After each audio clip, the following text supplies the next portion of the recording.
दिवस कितीही धावपळीचा असला तरी संध्याकाळी काही क्षण स्वतःसाठी काढले की मन शांत व्हायला लागते.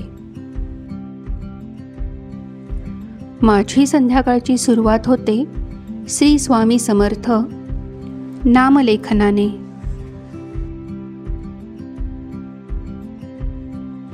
प्रत्येक अक्षरासोबत मनातील गोंधळ कमी होत जातो आणि एक वेगळीच शांतता अनुभवायला मिळते.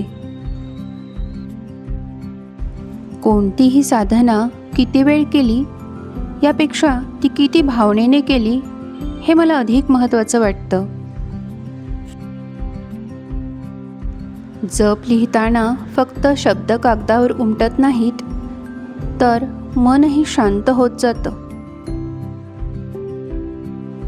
मन शांत होणं म्हणजे तरी नक्की काय हे आपल्या सर्वसामान्यांना सांगता येणार नाही, पण ज्ञानेश्वर माऊलींनी सार्थ ज्ञानेश्वरीमध्ये 2ऱ्या अध्यायात हे खूप छान समजावून सांगितले आहे. 2ऱ्या अध्यायातील 65व्या ओवीमध्ये याचे विश्लेषण आहे. प्रसादे सर्व दुःखानां हानिरस्योपजायते प्रसन्नचेतसो ह्याशु बुद्धी पर्यवतिष्ठते. माऊली या ओवीचा अर्थ सांगताना म्हणतात, ज्याचे मन पूर्ण शांत आहे त्याच्या मनात ह्या सर्व संसार दुःखांचा प्रवेश होत नाही.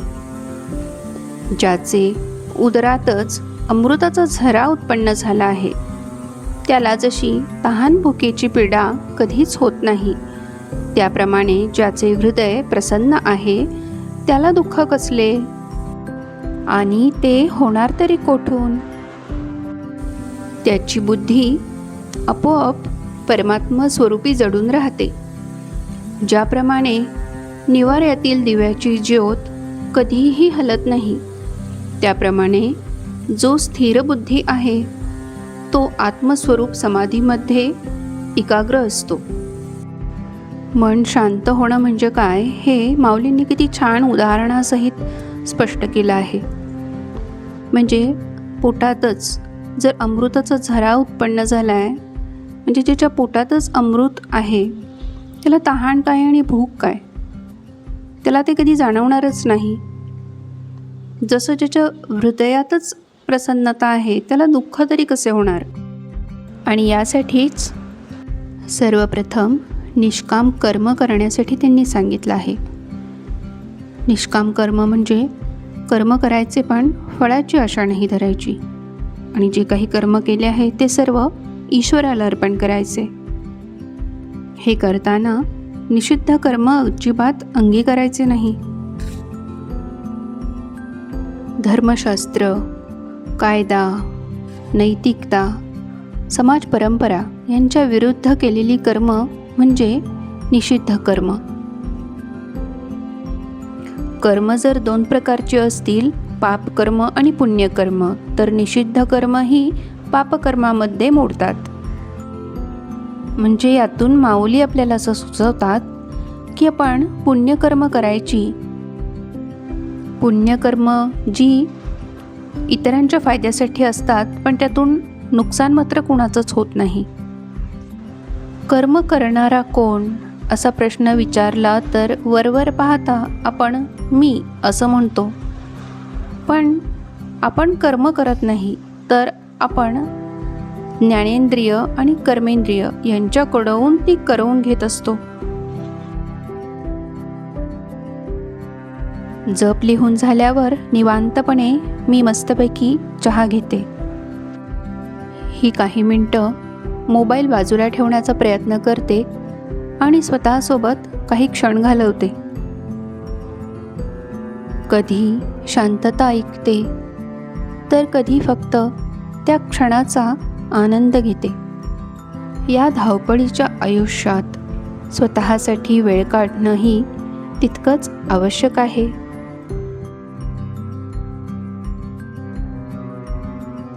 तर तर आपण कर्माविषयी बोलत होतो. जर कर्मेंद्रियांकडूनच आपण कर्म करवून घेतो, तर मग बुद्धीने ठरवलं तर कर्म कशी कोणती करायची हे कोणाच्या हातात आहे? तर बुद्धीच्याच ना. मग बुद्धीने ठरवलं तर मनावर कंट्रोल राहील, मनावर कंट्रोल राहिला तर इंद्रियांवर राहील. म्हणजे मी ठरवलंच की हां, मी आजपासून गोड काहीच खाणार नाही, तर हे ठरवणं महत्त्वाचं आहे, म्हणजे बुद्धी महत्त्वाची.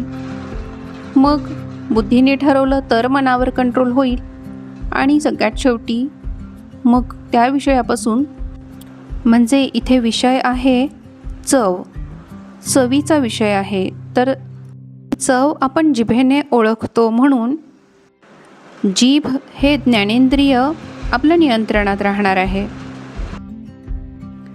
यासाठी बुद्धी सतत ईश्वर चिंतनामध्ये राहिली पाहिजे.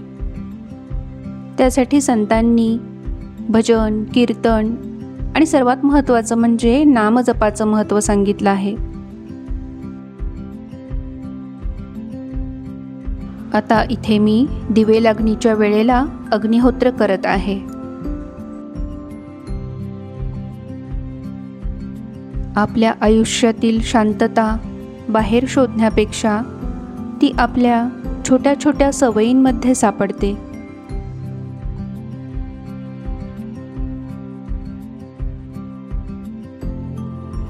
तुमची संध्याकाळ कशी जाते? तुम्ही मन शांत ठेवण्यासाठी काय करता? मला कमेंटमध्ये नक्की सांगा. जय श्रीराम.